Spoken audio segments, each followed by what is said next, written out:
Léon XIV célèbre la nouvelle messe du missel romain. Quelle est cette nouvelle messe?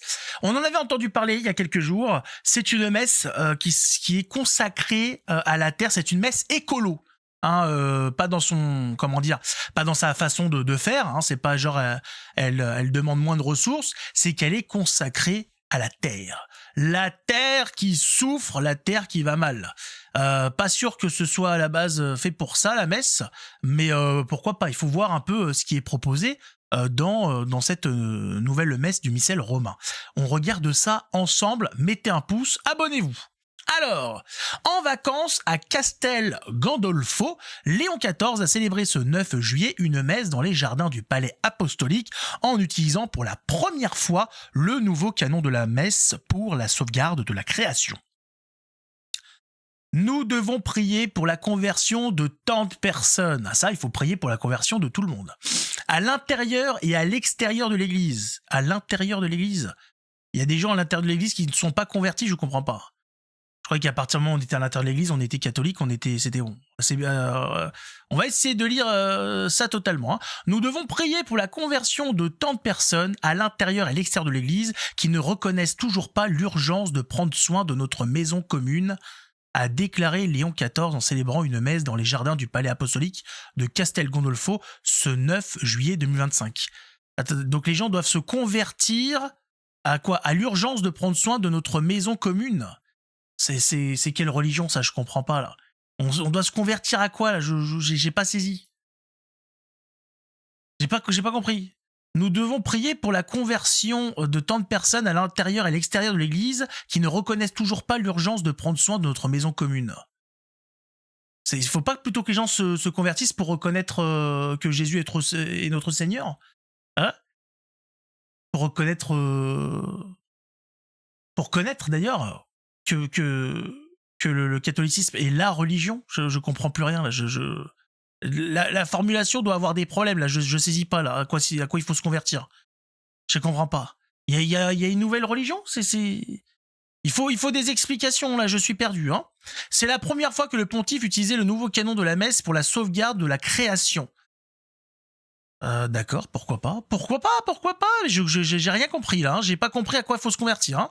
Le pape a célébré cette messe devant une cinquantaine d'employés du Borgo Laudato Si, un organisme institué par son prédécesseur François afin de développer des projets écologiques dans les jardins du palais apostolique de Castel Gandolfo où le pontife passe ses vacances. Des projets écologiques dans un jardin? Bah, il suffit d'avoir un jardin. Voilà. Au niveau écologie, bah c'est bon. Hein. Si t'as des plantes, des arbres, y a pas besoin de plus de plants. Hein. Ils en font des choses. Hein.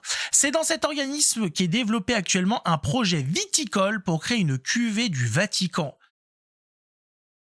Et quel est le rapport entre faire du vin et l'écologie là Alors là, je ne comprends plus rien. La cérémonie s'est déroulée dans un cadre bucolique, l'autel situé devant une statue de la Vierge Marie faisant face à un petit étang. Donc c'est l'image qu'on a vue plus haut. Donc on a d'accord, donc devant la Vierge Marie et le Christ à côté. Je sais pas si c'est autorisé ou pas. Est-ce qu'on a le droit d'avoir un autel devant la Vierge Marie plutôt que l'autel devant le Christ? Il faudrait des gens qui connaissent comment dire, la liturgie de la messe par cœur pour savoir si c'est autorisé ou pas, si ça a toujours été fait. Moi, je n'en sais rien dessus, j'ai jamais vu ça. Moi, j'ai toujours vu des autels devant des statues, devant la croix. Voilà, c'est tout simplement. Voilà, j'ai jamais vu d'autel devant la Vierge Marie. Mais je sais pas, c'est possible. C'est possible que ce soit fait de temps en temps. Un monde en feu. Dans son homélie partiellement improvisée, le pape Léon XIV a martelé qu'une conversion est nécessaire pour faire face au bouleversement des cycles de la nature. Oh, ouais. Pour faire face au bouleversement des cycles. Non, mais il faut se convertir pour sauver son âme, en fait. Là, pareil, je comprends pas, là. C'est-à-dire, je comprends pas. Quand on se convertit, on bouleverse moins les cycles de nature, c'est possible. Peut-être qu'en étant converti, on apaise la création de Dieu, je sais pas. J'ai pas vu ça, je me souviens pas avoir lu ça dans le catéchisme ou quoi, mais c'est possible, hein. Il a souligné combien le message du pape François dans ses encycliques Laudato Si et Fratelli Tutti est plus actuel que jamais dans un monde en feu à cause du réchauffement climatique, mais aussi des conflits armés. Ah, c'est dommage de lire ça le jour où on apprend qu'on a des records de températures les plus basses depuis 1954. Drôle de réchauffement climatique, mais pourquoi pas, hein, c'est le réchauffement climatique l'urgence, hein. Il y en a, l'urgence c'est de convertir les âmes, il y en a c'est le réchauffement climatique. Chacun fait comme il l'entend, hein. Moi c'est voilà, chacun sera jugé selon ses actes à la fin, hein. Moi c'est pas mon problème, hein. Et aussi des conflits armés, bon, il y en a tout le temps eu, hein. Moi je pense que le problème c'est peut-être pas ça en priorité, hein. Mais pourquoi pas? Pourquoi pas? Le pontife, qui a été particulièrement confronté aux effets du changement climatique durant ses années de mission au Pérou, a remarqué que les catastrophes naturelles survenaient désormais presque chaque jour dans tant de lieux et de pays. Selon lui, elles sont en partie causées aussi par les excès de l'être humain et son style de vie. Oui, le consumérisme, oui, le matérialisme, effectivement. Et là-dessus, c'est vrai que se convertir au catholicisme permettrait un petit peu de calmer les gens qui sont voilà, qui passent leur temps à consommer, qui ont leur âme vide, qui ont leur âme qui n'est pas comblée, qui n'est pas remplie, hein, de la fontaine de notre Seigneur, qui est une fontaine qui nous rassasie. Là où des gens sont voilà, ont ce besoin. Ils sentent qu'ils ont besoin de quelque chose, et alors ils font les magasins tous les jours, tous les week-ends, ils achètent des fringues, ils achètent des objets à la con en allant dans différents magasins où ils achètent des trucs à 1 euro, là. Ils essayent de se remplir de matériel, et puis vu que ça n'assouvit rien, c'est comme ça tout le temps, ils remplissent, et les gens ils disent, ils reviennent des courses, ils disent, je sais pas pourquoi j'ai acheté tout ça, ouais, j'avais envie. Donc là-dessus, on est d'accord. On peut vraiment se retrouver dans l'évangile que nous avons entendu en observant la peur des disciples dans la tempête, une peur qui est celle d'une grande partie de l'humanité, a commenté le pape. Il a souligné comment, dans le passage biblique choisi, Jésus apaise encore la tempête. Son pouvoir ne bouleverse pas, mais il crée. Il ne détruit pas, mais donne la vie, une vie nouvelle. Tout à fait. Là-dessus, on est d'accord. En retraçant les expériences vécues par Jésus avec ses disciples au bord du lac de Galilée, le pape a remarqué que les paraboles par lesquelles il annonçait le royaume de Dieu révèlent un lien profond avec cette terre, ses eaux, le rythme des saisons et la vie des créatures. Pourquoi pas? Léon XIV a souligné que dans les tempêtes, qu'elles soient réelles ou symboliques, reconnaître Jésus comme la tête du corps de l'Église doit permettre de garder le cap en portant la paix et la réconciliation dans un monde blessé et fragile. Oui, la paix, la paix et la réconciliation, mais aussi la conversion. Jésus, quand il envoie les apôtres à travers le monde, il les envoie pas établir la paix et la réconciliation. Il leur demande d'aller annoncer la bonne nouvelle. La paix et la réconciliation, c'est bien, mais si c'est pas une paix dans le Christ, si c'est pas une réconciliation dans le Christ, ça ne sert à rien. Ce ne seront que des paix et des réconciliations temporaires qui ne mèneront qu'à nouveau à des guerres. Je sais pas, il faudrait voir le texte, hein, il faudrait voir parce que ça manque de Dieu dans tout ça, ça manque de Jésus. Ça manque un petit peu de Jésus. Nous écoutons le cri de la terre, nous écoutons le cri des pauvres, le cri de la terre.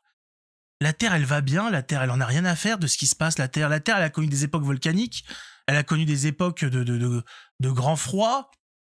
La terre, de ce qu'on a compris, il y a eu aussi des astéroïdes, enfin, il y a eu le déluge. La terre s'en est toujours remis. La terre, elle vit très bien. La terre a été faite pour nous supporter quoi qu'il arrive. Sinon, ça voudrait dire qu'on ne croit pas en, par exemple, l'Apocalypse. Jésus a dit qu'il reviendrait à la fin des temps. Si on part de l'hypothèse qu'on peut nuire à la terre et qu'on n'arriverait pas à la fin des temps, il y a un problème. Là, il y a un gros souci. Normalement, la Terre, il n'y a pas de problème. La Terre, elle survivra quoi qu'il arrive. Et nous avec, puisqu'on arrivera à la fin des temps. Donc, cette histoire de la Terre qui crie, il faut faire attention, bien évidemment. Il faut faire attention parce qu'on peut arriver jusqu'à la fin, mais dans quel état? Donc, il y a des choses, tout ce qui est pollution des eaux avec les plastiques, les détritus, tout ça, on est d'accord. Mais enfin, arrêtons faut que l'Église arrête de suivre les conneries du temps moderne.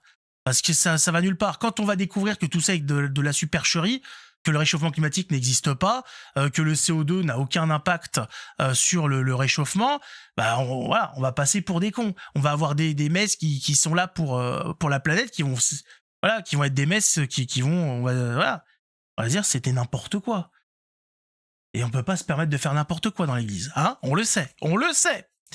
Donc voilà, car ce cri est parvenu au cœur de Dieu, notre indignation est la sienne, notre travail est le sien. Oui, enfin, notre indignation est la sienne, ça dépend quelle indignation, hein. Ça, c'est encore autre chose. En commençant, le psaume 28, qui évoque la puissance de la voix du Seigneur, qui domine les eaux et fait gronder le tonnerre, le pape a martelé que cette voix engage l'Église à être prophétique, oui, même quand cela demande le courage de s'opposer au pouvoir destructeur des puissants de ce monde. Oui, et puis aussi de s'opposer à la propagande de ce monde, par exemple. Mais ça n'a pas l'air d'être le cas pour le moment. Nous célébrons dans la beauté d'une cathédrale qu'on pourrait dire naturelle, avec les plantes et tant d'éléments de la création qui nous ont conduits ici pour célébrer l'Eucharistie. Ah bah oui, a expliqué le pape dans son homélie. Il a précisé que cette première célébration, selon cette nouvelle formule de la messe, instituée à l'occasion du 10e anniversaire de l'encyclique Laudato Si, est l'expression du travail de plusieurs dicastères au Vatican. Ce nouveau formulaire de messe s'ajoute aux 49 messes et prières contenues dans le missel pour diverses nécessités et occasions. Il est inséré dans la partie intitulée les nécessités civiles, qui compte déjà 17 messes, notamment pour le temps de guerre, pour la bénédiction du travail humain, pour les moissons et les récoltes, pour les réfugiés, pour les séismes ou encore pour la pluie. Ouais. Oui, bon bah c'est peut-être c'est un truc qui ne sera utilisé que par 3 pélos dans le monde, hein. Soyons clairs. C'est fini, c'est comme ça. Ouais, bon bah écoutez, voilà, donc il y a une nouvelle messe dans les rites modernes pour la planète, voilà, pour la création. Oui, pourquoi pas, j'ai envie de dire, si ça leur fait plaisir. Maintenant, voilà, se battre pour la paix et la réconciliation, c'est bien, mais c'est pas ce pourquoi Dieu a envoyé les apôtres à travers le monde. Je crois pas, ça doit faire partie du travail, effectivement, d'essayer d'apaiser les choses, mais dans l'optique de convertir les peuples, ou sinon dans l'optique de réconcilier des peuples chrétiens, des peuples qui sont frères et sœurs. Là c'est encore autre chose. Là, moi, je ne saisis pas tout. Et puis cette histoire de se convertir, là, j'ai pas compris. Hein, c'est la première. Là, le début, je suis perdu. Hein. Nous devons prier pour la conversion de tant de personnes à l'intérieur et à l'extérieur de l'Église qui ne reconnaissent toujours pas l'urgence de prendre soin de notre maison commune. Mais moi, normalement, il me semblait qu'il fallait convertir les gens pour convertir ceux qui ne reconnaissent toujours pas notre Seigneur Jésus-Christ. Et là, on doit convertir les gens de l'intérieur et de l'extérieur de l'Église, donc ça concerne les catholiques et les autres, à reconnaître l'urgence de prendre soin de notre maison commune. Bon. Alors, il va falloir un peu plus d'explications, là, je ne saisis pas du tout en quoi ça consiste. Hein. J'essaye de comprendre, mais je sais pas, genre de messe écolo, on doit se convertir à quoi? Je comprends pas. Moi, je croyais que être catholique, c'était bon, quoi. Et là, je crois qu'il y a une médaille en plus. Il faut un pins en plus. Rien compris à ce truc. Peut-être qu'il y aura plus d'explications dans les jours qui viennent, etc. Peut-être il y en aura plusieurs qui n'auront pas non plus compris. Si vous avez compris, expliquez-moi. Hein, j'essaye pour que je puisse comprendre. Et sinon, on se retrouve pour une prochaine vidéo en espérant des choses un petit peu plus claires. Et puis, prions, peut-être que le Saint-Esprit nous aide à comprendre tout ça, parce que c'est peut-être quelque chose d'important, c'est peut-être quelque chose qui vient du Saint-Esprit, qui est voulu par le Saint-Esprit, et donc on se dit, si Dieu veut, Dieu obtient. Il n'y a pas de question à se poser. Là-dessus, c'est clair. Prenez soin de vous, que Dieu vous garde, à la prochaine.